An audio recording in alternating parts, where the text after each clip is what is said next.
Bienvenue chez moi. Alors comme indiqué la dernière fois, je vais aujourd'hui aborder le dossier de l'ingénierie sociale. D'entrée de jeu, sachez que cette émission sera un peu plus longue que d'habitude parce qu'il y a beaucoup de choses à en dire. Alors, je vous avais dit que je vous soumettrai le changement qui selon moi pourrait s'imposer à nous dans les années à venir dans notre façon de faire de la politique. Et je n'ai pas oublié, j'y reviendrai simplement en fin d'émission, le moment venu. Alors, qu'est-ce que l'ingénierie sociale? D'autres ont traité ce sujet avant moi. C'est un sujet, je dirais, qui est dans le vent. Et personnellement, je ne me retrouve pas entièrement dans ce qui en est généralement dit. Pour moi, il y a une grosse lacune. En général, on apprend que l'ingénierie sociale est une grosse machine, une grosse mécanique apte à nous faire prendre des vessies pour des lanternes. Moi, ce qui m'intéresse, ce n'est pas qui est aux commandes de la machine, autrement dit, et vulgairement, qui sont les baiseurs et qui sont les baisés. Ce qui m'intéresse, c'est de démonter cette machine, pièce par pièce, pour comprendre comment elle fonctionne, et éventuellement la détruire. Et pour ce faire, ce n'est surtout pas d'économie que nous avons besoin, mais une fois de plus de philosophie politique. Donc, voilà le plan que je vais adopter.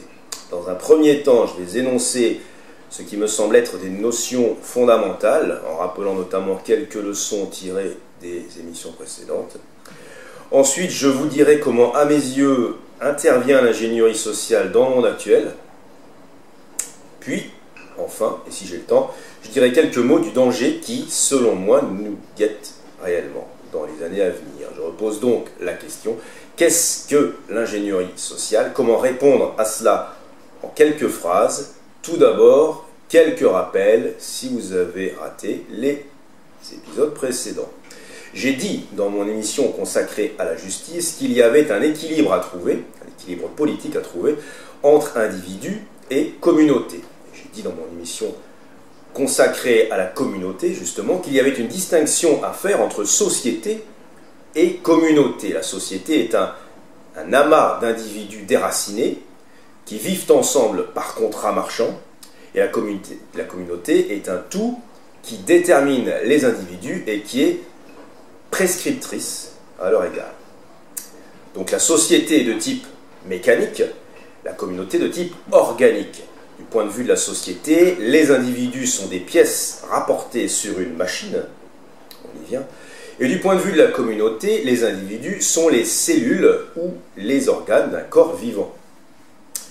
J'ai dit ensuite dans mon émission consacrée à la liberté que les anciens appelaient liberté le fait d'être engagé, impliqué dans l'espace public, alors que les modernes appellent liberté le fait de pouvoir au contraire se reclure au maximum dans leur vie privée. Et j'ai dit dans mon émission consacrée à la démocratie que le régime représentatif, notre régime actuel, avait pour fonction la dissolution du politique dans l'économique et la gestion des masses dans leur rôle de producteurs-consommateurs, c'est tout. Enfin, j'ai parlé dans mes émissions consacrées à la laïcité et à la culture de neutralité axiologique, c'est-à-dire du point de vue des valeurs, et de relativisme culturel, autrement dit, le tout se vaut, et les deux étant liés dans la logique marchande. Si tout se vaut, on peut vendre n'importe quoi à n'importe qui, et la seule valeur admise est la valeur sonnante et trébuchante. Alors, par conséquent, on a de manière universelle, premièrement, des êtres tous différents, condamnés à vivre en groupe. Deuxièmement, des groupes plus ou moins apprêtés pour être soumis à l'empire du marché, et une société est davantage d'essence marchande qu'une communauté, je vais y revenir. Troisièmement, des mentalités individuelles plus ou moins apprêtées pour jouer un rôle au sein de l'empire marchand. Et finalement, des institutions sont créées en conséquence en prenant tout ça en compte. Alors à présent, je vais dire ce qu'on peut en déduire en m'appuyant d'une part sur des éléments d'histoire, comme d'habitude, et d'autre part sur quelques citations qui me paraissent éminentes et surtout qui me paraissent être synthétiques sur toutes ces questions. Donc, la modernité je le rappelle, accouche de l'individu délié et ayant droit. C'est sa caractéristique première. On passe alors des anciennes communautés organiques aux sociétés modernes et mécaniques, c'est-à-dire des groupes humains spontanés qui n'ont pas conscience d'eux-mêmes et à des groupes humains concertés, négociés.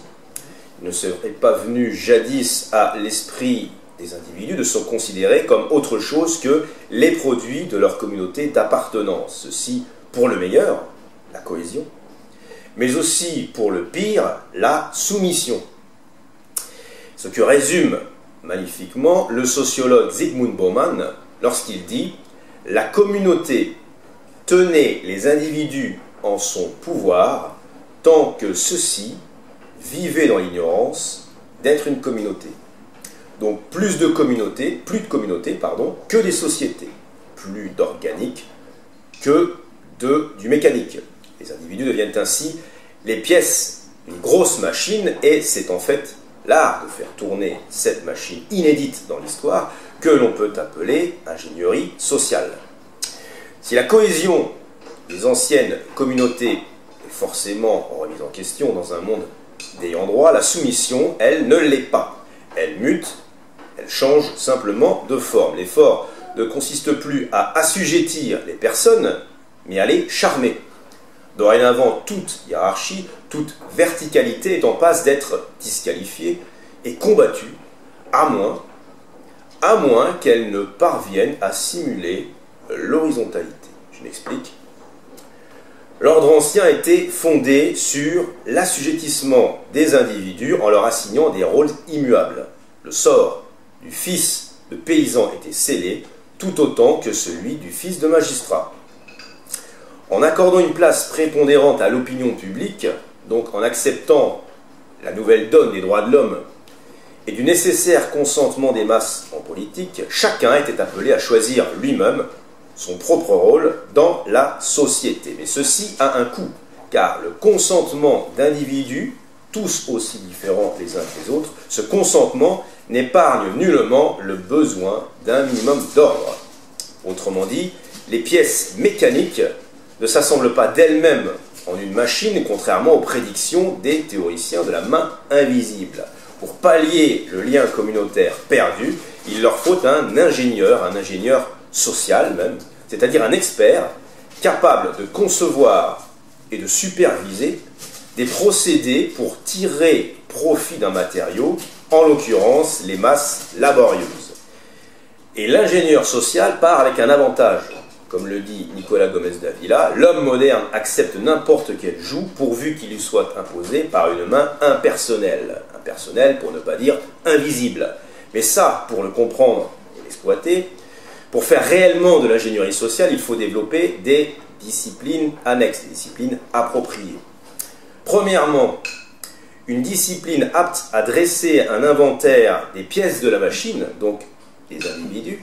Cette discipline, c'est la psychologie. Alors, entre parenthèses, psychologie qui porte d'ailleurs très mal son nom, car étymologiquement, psychologie c'est psyché, psuké, le grec qui signifie l'âme, donc l'étude de l'âme, ce qui est un peu gonflé à une époque où le souci de l'âme est malheureusement devenu qu'un folklore. Deuxièmement, une discipline dédiée à l'assemblage des pièces, c'est-à-dire qui se charge de classer les pièces, de les ordonner par paquets, selon des recoupements d'affinités. Cette discipline, c'est la sociologie. Et troisièmement, enfin, une discipline qui gère la machine en elle-même et qui en tire le meilleur profit, c'est bien sûr l'économie. Donc, psychologie, sociologie et économie. Et les deux premières, psychologie, sociologie, ont émergé véritablement dans la deuxième moitié du XIXe siècle. La troisième, l'économie, a simplement été renouvelée à la même période afin de relever le défi des sociétés de masse. Et à l'intersection de la psychologie, de la sociologie et de l'économie, il y a un outil de communication qui a été élaboré tout au long du XXe siècle. Et cet outil de communication, c'est le marketing. On entend alors officiellement, à cette époque, parler de fabrique du consentement, selon la la célèbre formule de Walter Lippmann. Une figure se dégage nettement de tout ceci, cette période, c'est celle de Édouard Bernays, dont voici quelques morceaux choisis. Vous verrez, c'est éloquent. La vapeur qui fait tourner la machine sociale, ce sont les désirs humains. Ce n'est qu'en s'attachant à les sonder que le propagandiste parviendra à contrôler ce vaste mécanisme aux pièces mal emboîtées que forme la société moderne. Un peu plus loin, on peut amener une collectivité à accepter un bon gouvernement comme on la persuade d'accepter n'importe quel produit. C'est tellement vrai, il écrit ceci en 1927, c'est tellement vrai que je me demande souvent si les dirigeants politiques de demain qui auront la responsabilité de perpétuer le prestige et l'efficacité de leur parti ne vont pas entreprendre de former des politiciens qui seraient aussi des propagandistes. La propagande ne cessera jamais d'exister. Les esprits intelligents doivent comprendre qu'elle leur offre l'outil moderne dont ils doivent se saisir à des fins productives pour créer de l'ordre à partir du chaos. Voilà. Alors on ne peut pas être plus clair, c'est écrit en 1927 dans un ouvrage intitulé « Propagande ». Au vu et au su de tout le monde, c'est important de le dire, Bernays n'a même pas besoin de le cacher. Ce sont des méthodes officielles qui naissent aux États-Unis et vont être appelées à se répandre. Et là voilà, l'ingénierie sociale, elle est là, elle est dans le marketing. Le marketing a pour mission d'exercer un pouvoir sur les masses en les persuadant de penser ou d'agir d'une certaine manière, tout en leur laissant croire que c'est de leur propre chef. Très important, tout en leur laissant croire, bien sûr, que c'est de leur propre chef. C'est là que c'est fort. C'est quelque chose de tout à fait contemporain qui n'a pu émerger qu'une société de masse. Pourquoi? Parce que dans l'ordre ancien, on imposait sans faux fuyant. Point barre. Le déterminisme était à son comble et n'était même pas discuté. Sous le règne de l'opinion publique, il faut ruser, il faut donner le change, il faut laisser croire que le pouvoir a changé de main, persuadé clandestinement, selon la formule de Vance Packard. Il faut faire du marketing en politique comme ailleurs, et ça marche de plus en plus aujourd'hui, bien plus encore qu'il y a 50 ans. La seule difficulté contre toute attente, c'est de gérer l'irrationnel contre toute attente, parce que la modernité promettait au contraire le triomphe de la rationalité en matière politique. Mais les masses et la raison ne font pas bon ménage, c'est un fait.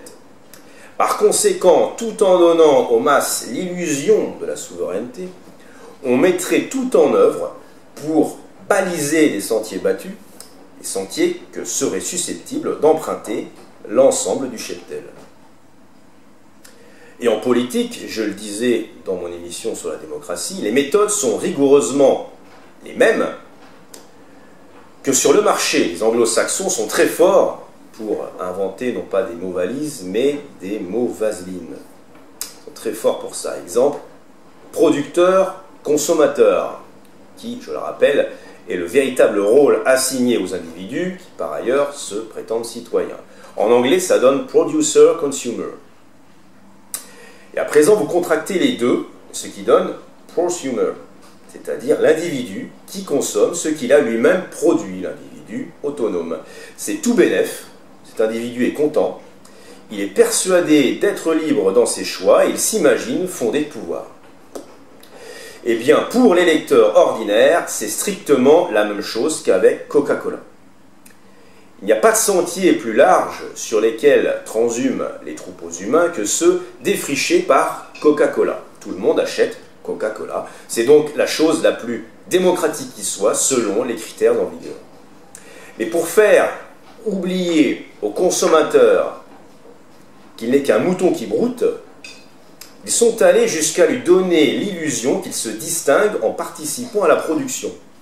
En l'occurrence, ils proposent aujourd'hui aux gens d'inscrire leur propre prénom sur les canettes. Prosumer. Et lorsqu'ils se rendent aux urnes, les lecteurs opèrent des choix qui ont déjà au préalable été faits pour lui. On va lui donner l'illusion de participer à des primaires, on va lui donner l'illusion que la gauche et la droite se distinguent davantage que Pepsi et Coca. Et surtout, on va lui donner l'illusion de produire un président, alors qu'en fait, il s'apprête juste à le consommer pendant 5 ans. Prosumer. Conclusion, les masses se racontent elles-mêmes des histoires, le pouvoir politique est ailleurs, et il consiste à leur ménager des sentiers battus. Et ça a toujours été le cas, même dans les 30 Glorieuses. Seulement à l'époque, c'était le plein emploi, et les débuts de la surconsommation de masse, donc tout allait bien, après nous le déluge. Maintenant que tout s'effondre, et seulement maintenant, on commence à chercher les coupables. S'interroger sur l'ingénierie sociale, c'est remettre en question le régime représentatif marchand, que nous appelons démocratie, parce que nous avons appris, tous et toutes, à appeler ça démocratie dès notre plus jeune âge. S'interroger sur l'oligarchie, qui existe bel et bien, il ne s'agit pas de le nier, impose d'admettre dans le même temps que l'oligarchie se nourrit de ce que les Grecs appelaient l'ochlocratie, c'est-à-dire le pouvoir, ou plutôt le poids de la masse indistincte. Et le jour où la majeure partie de la masse indistincte, à force d'être travaillée au corps, aura été apprivoisée par les tenants, par exemple, de la théorie du genre, en mettant en avant des slogans vendeurs tels que liberté, tels que tolérance, tels que progrès, quand ce sera enfin entré dans les mœurs des petites gens réactionnaires par nature, il n'y aura plus officiellement ni homme ni femme. Le marketing aura triomphé sur ce point également. Voilà, il me semble qu'avec tous ces éléments, on vient de démonter ensemble la plupart des rouages de la fameuse machine de l'ingénierie sociale. Après ça, dans l'oligarchie, libre à vous de loger ce que vous voulez. Certains y mettront les francs-maçons, d'autres les néocons américains, d'autres des lobbies juifs, d'autres des conspirationnistes d'extrême droite, d'autres tout ça à la fois, peu importe. De ce point de vue-là, moi je vous donne un album incolorié et à vous de mettre les couleurs qui vous font plaisir. On s'en fiche, c'est perdu. Alors dernier point, j'aimerais juste ajouter quelques mots sur les véritables acteurs mondiaux de l'ingénierie sociale parce qu'ils ne sont presque jamais identifiés et considérés comme tels. Or, c'est de là que viendra, selon moi, le plus grand danger dans les années à venir. Je veux bien sûr parler des fameux GAFA. GAFA, c'est Google, c'est Apple, c'est Facebook, c'est Amazon. Alors une autre fois, je parlerai des big data, comme j'ai parlé ici du marketing, parce que ce sont pour moi deux dossiers fondamentaux en matière d'ingénierie sociale et, hélas, trop souvent négligés. Pourquoi? Parce que ceux que l'on présente habituellement comme victimes, vous et moi, ont clairement des responsabilités dans ce qui arrive et qu'il est toujours plus difficile d'enrôler les masses en leur disant qu'elles participent à leur propre malheur. Pour conclure, chose promise, chose due, comment l'oligarchie pourrait-elle rebondir dans les années à venir en aguichant une fois de plus les masses laborieuses? Une fois de plus, je ne pense pas qu'il faille compter sur le Front National. Le Front National est en passe de rectifier son image, il s'apprête même à changer de nom. Il est typiquement dans une démarche marketing et donc il rentre dans le moule, il devient un parti comme les autres.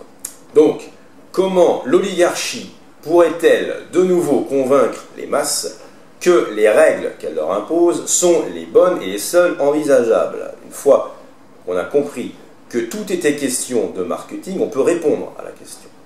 Que fait le marketing? Il place le client au centre du processus marchand et veille à lui donner l'illusion de lui rendre un grand service et d'œuvrer à son bien-être en lui faisant gober n'importe quoi, tout en lui faisant croire que ça vient de lui.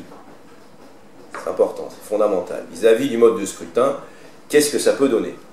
Eh bien, on peut très bien imaginer que, là aussi, le client soit replacé au cœur du processus marchand grâce à la technologie 2.0. C'est-à-dire, les jours de scrutin, les gens seront invités à se connecter à leur tablette de chez eux, en chaussons, tranquilles, et à indiquer tous leurs petits soucis, toutes leurs envies, toutes leurs demandes, etc. Et ensuite, un logiciel compilera l'ensemble et grâce à un algorithme dont les GAFA ont le secret, on sera en mesure de délivrer un programme sur mesure prenant en compte les différentes demandes, fût-ce de la manière la plus infime qui soit. Et ces demandes auront été, bien entendu, savamment suggérées par des campagnes médiatiques appropriées en amont. On aura ainsi non plus des élections casting, comme aujourd'hui, mais des élections prosumer, c'est-à-dire démocratiques, permettant à l'électeur de se sentir valorisé et acteur de son propre avenir. Il n'y aura plus ensuite qu'à organiser un second casting, non plus sur un programme, ce sera réglé, mais sur la coiffure ou le style vestimentaire de celui ou de celle qui devra appliquer le programme. Et ça marchera. Et on trouvera ça génial. Il y aura des gens pour nous dire, la mine grave, avez-vous accompli votre devoir civique? Et l'oligarchie sera encore mise à l'abri pour au moins 30 ans. Voilà. Alors la prochaine fois, pour rebondir là-dessus, nous parlerons de la soi-disant liberté d'expression, ou de ce qu'il en reste. J'évoquerai peut-être également le fameux complotisme. Et j'espère que les gens à me suivre apprécieront de constater que, peu à peu, les pièces du puzzle s'assemblent simplement en faisant de la philosophie politique. Alors merci de votre écoute. N'oubliez pas de vous abonner, je le répète parce que beaucoup oublient de s'abonner, c'est important. Et je vous dis à très bientôt.